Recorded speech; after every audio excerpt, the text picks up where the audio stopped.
I'm Mara, and I've always been the one who makes things happen.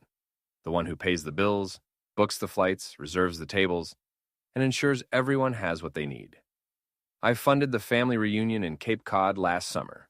Every detail, from the beach house rental to the lobster boil to the private whale watching tour.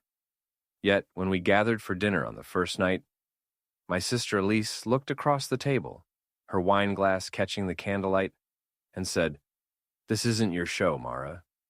Don't make it about you." Her words landed like a stone in my chest, but what stung more was how effortlessly they all agreed. Nods, averted eyes, and a quick shift to another topic.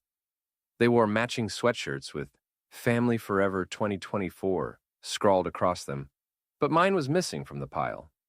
My concert ticket, given to a cousin's friend who needed a break. My place in their photos, cropped out or replaced with someone else's smile. But the worst part wasn't the exclusion, it was how natural they made it seem, as if I'd never been there at all. And I arrived in Cape Cod on a foggy Friday evening, the air thick with salt and the promise of a week I'd spent months planning. My rental car crunched over the oyster shell driveway, and I lugged my suitcase toward the house, its white clapboard exterior glowing faintly under the porch lights. Before I could knock, my brother-in-law, Nate, opened the door, offering a half-smile and a quick, "Hey, you're here." No hug, no warmth. Just a statement like I was a delivery driver dropping off their takeout.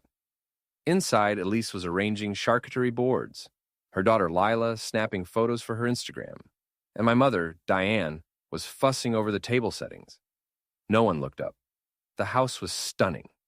Open windows letting in the ocean breeze, driftwood decor, and pale blue linens that screamed coastal elegance. I'd chosen it, paid the deposit, and coordinated the cleaning crew. But when I set my bag down by the smallest bedroom, a glorified closet with a single bed and a flickering lamp, no one noticed I'd been relegated to the leftovers. At dinner, the table was set for 7, though we were only 6. Nate's friend from work had joined us briefly, but left before I arrived. My seat was at the end, next to Lila, who was engrossed in her phone. The meal was lobster rolls, coleslaw, and roasted potatoes, my mother's request, which I'd made happen by pre-ordering from a local seafood market. Conversation swirled around Lila's dance recital, Elise's new podcast deal, and Nate's golf game. I passed the butter, smiled when expected, and said little. Then came Elise's comment, sharp and deliberate. "This isn't your show, Mara. Don't make it about you." The table stilled for a moment, forks pausing midair, but no one corrected her. Lila glanced at her plate, Nate sipped his beer, and my mother adjusted her napkin. I nodded, swallowed a bite of potato that tasted like ash, and stayed quiet for the rest of the meal. That night, I lay in the too-small bed, staring at the ceiling, the hum of the AC drowning out the waves outside. I didn't sleep. I counted the slats in the blinds until they blurred, replaying Elise's words, the way no one flinched, the way I'd become invisible in a house I'd paid for. And the next morning, the family was up early, buzzing with plans for the whale-watching tour I'd booked. I found a pile of sweatshirts on the kitchen counter, all emblazoned with Family Forever 2024. Mine wasn't there. When I asked, Elise laughed, "Oh, must have been a mix-up with the order. You know how these custom shops are." No one offered to fix it. At the dock, the tour guide asked, "You with the Harper family?" Before I could answer, my mother chimed in, "She's just here with us." The guide nodded, handed out life vests, and moved on. I stood there, the wind tangling my hair, my throat tight. I didn't board the boat. Not feeling great, I mumbled, and no one pressed me to join. I walked back to the house alone, my sneakers scuffing against the sandy path, the 1-200 charge for the tour already processed on my card. Back at the house, I made coffee, sat on the deck, and opened my banking app.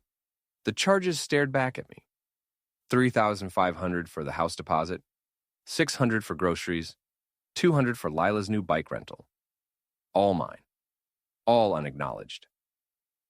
I opened the family group chat, hundreds of messages about outfits, dinner plans, and inside jokes. Not one mentioned me. I scrolled back to last year's reunion, where I'd paid for the catering and the bounce house for Lila's birthday. Elise had posted a glowing recap online. Another perfect family day thanks to me. I hadn't commented then. Just let the silence settle. Now, it felt heavier, like a weight I'd been carrying without realizing. That night, I didn't join them for cards on the deck. Instead, I sat on the beach, the sand cool under my feet, and listened to a voicemail I'd saved from my grandmother, gone 2 years now. Her voice was soft but steady. Mara, you're the glue, but don't let them stick you in the shadows. You're worth more than their oversight. I played it again, then again, letting her words sink in. She'd seen me, even when I hadn't seen myself. The next day, lunch was at a seaside cafe. All string lights and overpriced crab cakes.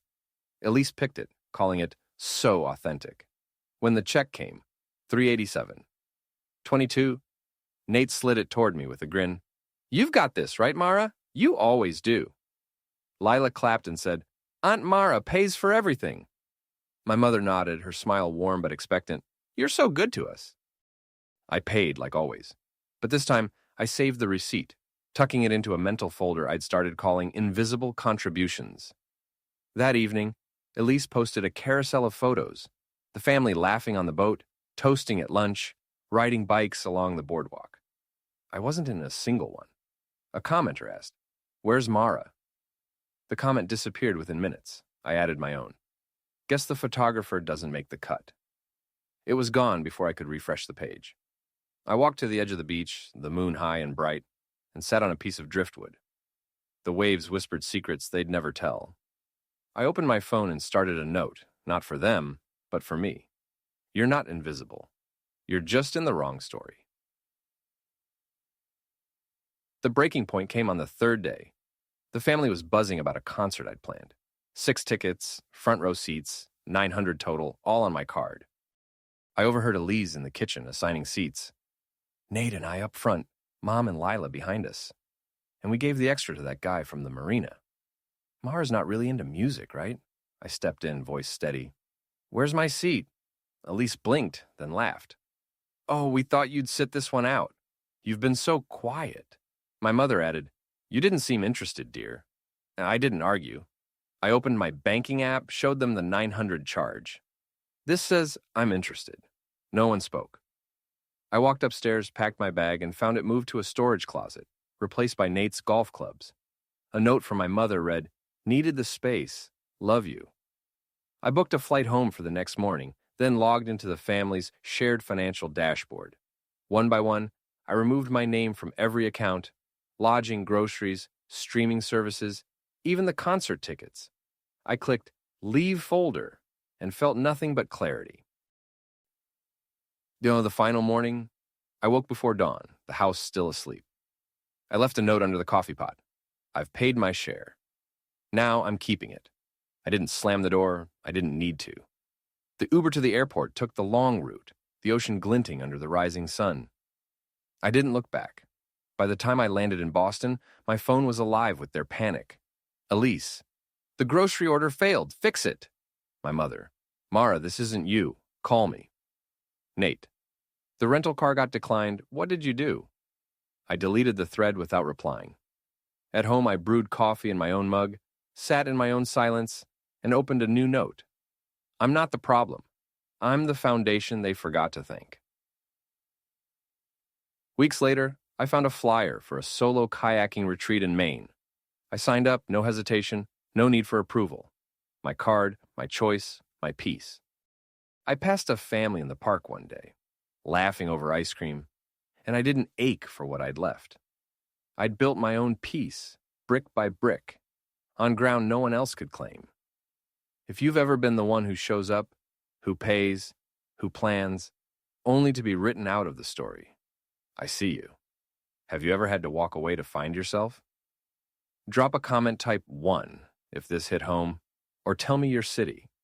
If it didn't,